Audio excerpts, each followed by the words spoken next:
ഞാൻ പുറത്തു പോയിട്ട് വരാട്ടോ. ഐ പൂവല്ലക്ക, ഞാൻ ഒരു പുതിയ ഡിഷ് ഉണ്ടാക്കണ്ട്. ഇത് ഇനി എന്ത് ഡിഷാണ്? കഴിഞ്ഞ ആഴ്ച യൂട്യൂബിൽ നോക്കി ഒരു ഡിഷ് ഉണ്ടാക്കിയത് ഓർമ്മല്ലേ? 3 ദിവസമാണ് ഞാൻ വയറ് വെച്ചാതെ ആ ബെഡിൽ കടന്നീന്നേ. അങ്ങനത്തെ ഡിഷ് ഒന്നല്ലേക്ക, ഇക്കുറിണ്ടല്ലോ അടിപൊളിയായിട്ടുള്ള ഡിഷാണ് ഉണ്ടാക്കണേ. ആ കഴിഞ്ഞ ആഴ്ച ആ ഡിഷ് ഉണ്ടാക്കിയപ്പോൾ ഇത് തന്നെ പറഞ്ഞീന്നേ. ഈ ഡിഷ് അതിന് ആരും ഉണ്ടാക്കിയിട്ടില്ലേക്ക, ഫസ്റ്റ് ടൈം ആയിട്ട് ഞാനാണ് ഉണ്ടാക്കണത്. ഇതുണ്ടല്ലോ റീൽസിലൊക്കെ വൈറലാവും.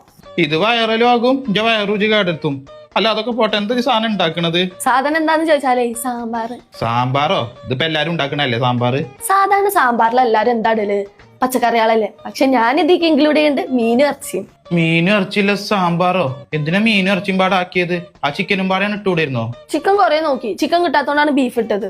ഇത് എന്തിനാടി പുതിയത് ഇങ്ങനത്തെ ഓരോന്ന് ഉണ്ടാക്കി കണ്ട് ഇഞ്ച മേത്ത് പരീക്ഷിക്കണേ? ഞാൻ എന്നെ എന്താ കാട്ടിയത്? ഈ വീട്ടിലാണെങ്കിൽ പട്ടിയും പൂച്ചയൊന്നും ഇല്ലല്ലോ, ആകല്ലത് നിങ്ങളല്ലേ. അപ്പൊ നിങ്ങളെ മേത്തോളം പരീക്ഷിക്കാൻ പറ്റാ. ചിലപ്പോ സക്സസ് ആവും, ചിലപ്പോ വേണമെങ്കിൽ തട്ടിപ്പോവും. ചിലപ്പോഴൊന്നും അല്ല, ഇതെന്തായാലും തട്ടിപ്പോവും. ഞാനേ